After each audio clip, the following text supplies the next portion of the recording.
सनम जावेद जो कि पाकिस्तान तहरीक इंसाफ की सीनियर कारकुन हैं और हम ये जानते हैं कि उसके ख़िलाफ़ कोई भी केस नहीं है, सिर्फ़ और सिर्फ हत्तके मोहतरमा मरियम नवाज़ साहिबा का केस है।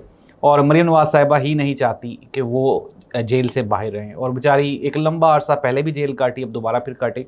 ख़बर ये है कि रात गए सनम जावेद की तबीयत ख़राब हुई, बेहोश हो गई और फिर वहाँ पे डॉक्टर यास्मीन राशिद ने पहले उसको कोई इनिशली फ़र्स्ट एड की मेडिसिन दी है और फिर जब तबीयत नहीं संभली तो जिन्ना हॉस्पिटल लाहौर मुंतकिल कर दिया गया। फैमिली को नहीं बताया गया। फैमिली को जब किसी ने वहाँ पे देख के ख़बर की तो फैमिली वाले जो हैं वो जब वहाँ पे पहुँचे तो बच्चों को नहीं मिलवाया गया और शौहर को भी नहीं मुलाकात करवाएगी।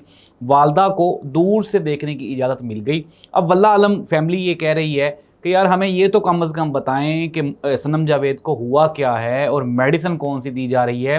अगर हमें कहीं प्राइवेट चेक करवाना है तो क्या हम लेके जा सकते हैं? नहीं। नाज़रीन, ये जो सारे के सारा ये जो कहानी लिखी जा रही है ना, इस कहानी का जो अंजाम है ये मैं आपको आज बिफोर टाइम बता रहा हूँ कि पाकिस्तानी तारीख़ में कुछ सानेहात ऐसे हैं जिनकी मिसाल नज़ीर पूरी पाकिस्तान की तारीख़ में नहीं मिलती। भुट्टो साहब की सज़ाए मौत आज 45 साल गुजर जाने के बाद हमें पता चल रहा है कि भुट्टो साहब इनोसेंट थे और जिस जज ने सज़ाए मौत सुनाई थी उस जज को ही सज़ाए मौत होनी चाहिए थी।